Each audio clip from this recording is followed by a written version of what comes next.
میں نے قسطوں پر سامان ادھار لے رکھا تھا۔ پٹھان قسط لینے آتے، میرے پاس پیسے موجود نہیں ہوتے تھے تو میں پٹھانوں کو اپنے گھر بلا لیتی اور پھر اسے۔ میرا نام ماں جبین ہے، میری عمر اس وقت 35 سال ہے۔ میرے شوہر ایک پرائیویٹ اسپتال میں نوکری کیا کرتے تھے، لیکن وہاں پر ان کی تنخواہ اتنی زیادہ نہیں تھی۔ ہم لوگ اپنے گھر کا گزر بسر بڑی مشکل سے چلا رہے تھے۔ اب بات یہ بھی نہیں تھی کہ ہمیں کھانے پینے کی کوئی پریشانی ہوتی، لیکن ضرورت سے زیادہ پیسے موجود نہیں ہوتے تھے۔ ہم لوگ کوئی بھی چیز نہیں خریدتے تو ہمیں اپنی زندگی سے کچھ نہ کچھ کٹ کرنا پڑتا تھا، اس کے بعد جا کر ہم کوئی نئی چیز خرید پاتے تھے۔ حالات تھوڑے مشکل ہی چل رہے تھے، لیکن زندہ رہنے کے لیے بھی انسان کو کچھ نہ کچھ تو ضرور کرنا پڑتا ہے۔ سردیوں کا موسم آ چکا تھا، دھوپ بھی بالکل نہیں نکل رہی تھی، اس لیے مجھے واشنگ مشین اور اسپنر چاہیے تھا۔ اس کے ساتھ 2-3 چیزیں اور بھی چاہیے تھیں، کیونکہ میرے 2 چھوٹے چھوٹے بچے تھے جن کو میں سارا دن سنبھالتی تھی اور انہی کی دیکھ بھال میں سارا دن گزر جایا کرتا تھا۔ اور رات کو شوہر تھا اور اس کی ضروریات بھی پوری کرنی ہوتی تھی، اور پھر نہانے کے بعد ساری رات مجھے سردی میں ہی گزارنی پڑتی تھی۔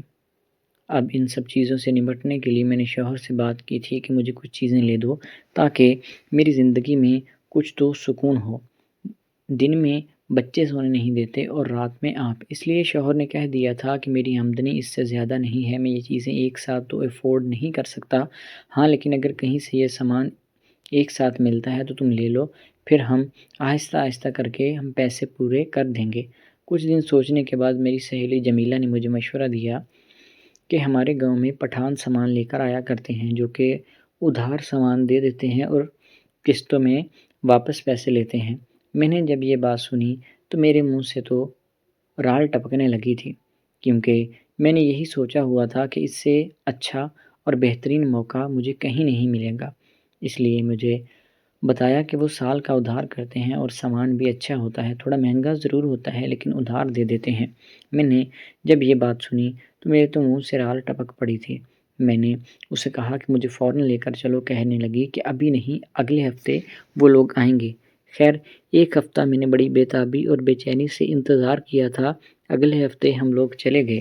میں نے جو ضروریات کی چیزیں لینی تھی وہ تو لے لیں، ساتھ میں نے کچھ سامان اضافی بھی لے لیا تھا جن کی مجھے خاص ضرورت بھی نہیں تھی، لیکن ادھار کا سامان دیکھنے کے بعد میں خود کو کنٹرول ہی نہیں کر پائی اور میں نے کافی سارا سامان لے لیا تھا جس کے بل کوئی 30 سے 35 ہزار بن چکا تھا۔ 10 ہزار میرے پاس موجود تھا اور باقی کا سامان میں نے ادھار میں ہی لے لیا تھا۔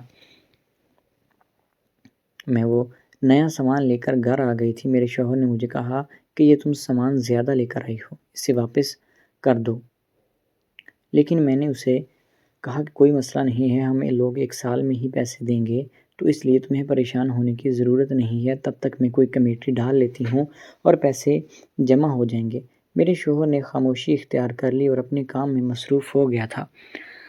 حالانکہ اسے سمجھ آ گئی تھی کہ میں یہ جو چیز کر رہی ہوں غلط کر رہی ہوں۔ خیر، اس نے بھی مجھے آگے سے کچھ نہیں کہا۔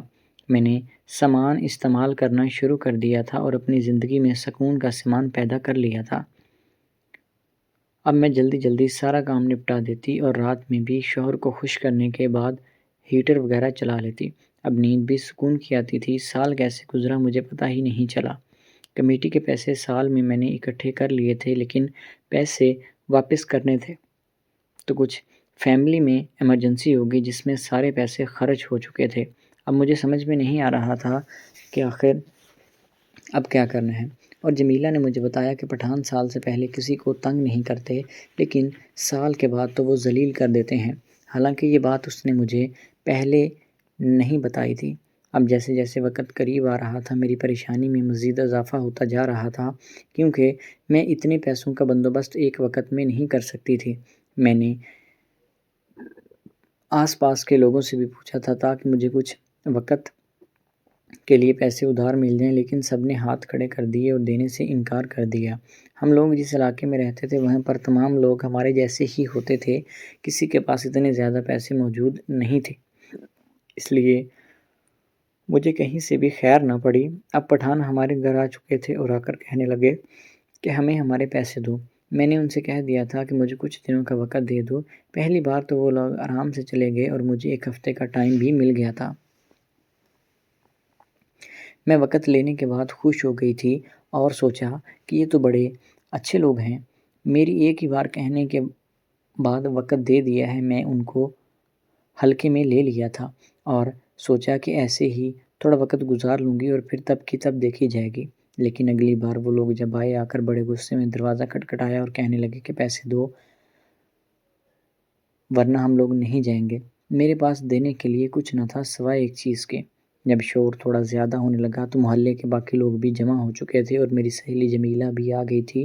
جمیلہ ان سے واقف تھی اور اس کا لین دین چلتا رہتا تھا، تو اس وقت تو جمیلہ نے انہیں سمجھا بجھا کر واپس بھیج دیا تھا اور پھر جمیلہ میرے پاس آئی اور مجھے کمرے میں لے گئی اور جا کر مجھ سے سمجھانے لگی کہ دیکھو کچھ دنوں کا وقت تو تمہیں مل جائے گا، لیکن پیسے تو دینے ہی پڑیں گے۔ میں نے جمیلہ سے کہا کہ کوئی مسئلہ نہیں ہے، میں نے کون سا انکار کیا ہے، لیکن مجھے تھوڑے دنوں کی اگر مہلت مل جائے تو میں یہ آسانی سے مینیج کر لوں گی۔ تو جمیلہ کہنے لگی کہ دیکھو میری بات غور سے سنو، اصل میں ان کا مسئلہ پیسے نہیں ہے۔ اگر کسی کے پاس پیسے نہیں ہیں تو یہ وقت دے دیتے ہیں، لیکن اس کے بدلے انہیں کچھ اور چاہیے ہوتا ہے۔ اس سے پوچھا کہ کیا چاہیے ہوتا ہے، تو وہ کہنے لگی کہ تم بھی پاگل ہو، میرا اشارہ سمجھو، یہ لوگ اپنے علاقے سے بہت دور آئے ہوتے ہیں، ان کے پاس ان کی بیویاں نہیں ہوتی۔ اگر انہیں کوئی یہ احساس دلا دے کہ ہم آپ کی بیوی ہیں، بیوی کی طرح ہی ہیں، تو یہ تھوڑا وقت دے دیتے ہیں۔ اور پھر میں بھی پہلے اس کام میں ماہر تھی، تو اس کی بات میں سمجھ گئی تھی، اور جب وہ اگلی بار آئے تو میں نے ان سے کہہ دیا تھا کہ آپ لوگ بیٹھیں، کھانا وغیرہ کھائیں، اور سردی زیادہ ہے، میں آپ لوگوں کے لیے قہوہ بنا کر لاتی ہوں۔ وہ بڑے آرام سے میرے گھر آ گئے اور آ کر بیٹھ گئے۔ وہ 2 لوگ تھے اور میں نے ان سے کہہ دیا تھا کہ دیکھیں آپ لوگ ہمارے مہمان ہیں اور دور دراز کے علاقے سے آئے ہوئے ہیں، تو مجھے احساس ہے کہ آپ لوگوں کی بیویاں آپ کے پاس نہیں ہیں، اس لیے اگر آپ کو کسی بھی قسم کی پریشانی ہو تو آپ لوگ اسے اپنا ہی گھر سمجھیں اور مجھے اپنی بیوی۔ بس پھر کیا تھا، وہ آتے اور جب کبھی انہیں ضرورت ہوتی تو میرے پاس آ جاتے اور پھر مجھے کچھ دنوں کا مزید وقت دے کر چلے جایا کرتے تھے۔ اس طرح کرتے کراتے میں نے پوری سردی گزار دی اور اس کے بعد انہوں نے پیسوں میں بھی کمی کر دی تھی اور مجھے اگلے سال کا وقت بھی دے کر چلے گئے تھے۔ اب میں نے انہیں اپنے سارے پیسے دے دیے تھے اور جو غلطیاں میں نے کی تھی مجھے اس کا بھی احساس ہو چکا ہے۔ پہلی غلطی تو یہ تھی کہ اپنی استطاعت سے بڑھ کر جو میں خواب دیکھ رہی تھی مجھے وہ کبھی نہیں دیکھنے چاہیے تھے، جتنی چادر ہو اتنے ہی پاؤں پھیلانے چاہیے۔ اور دوسری یہ کہ میں نے کسی غیر مرد کو جو تسلی دی تھی، اپنے شوہر کے ساتھ میں نے دھوکہ کیا تھا، اور میری دعا ہے کہ اللہ تعالیٰ مجھے معاف کرے اور سب کی بہن بیٹیوں کی عزت بھی محفوظ رکھے۔ تو دوستوں امید ہے کہ آپ کو آج کی ویڈیو پسند آئی ہوگی۔ اگر ویڈیو اچھی لگی تو چینل کو سبسکرائب کریں۔ ملتے ہیں اگلی ویڈیو میں۔ اللہ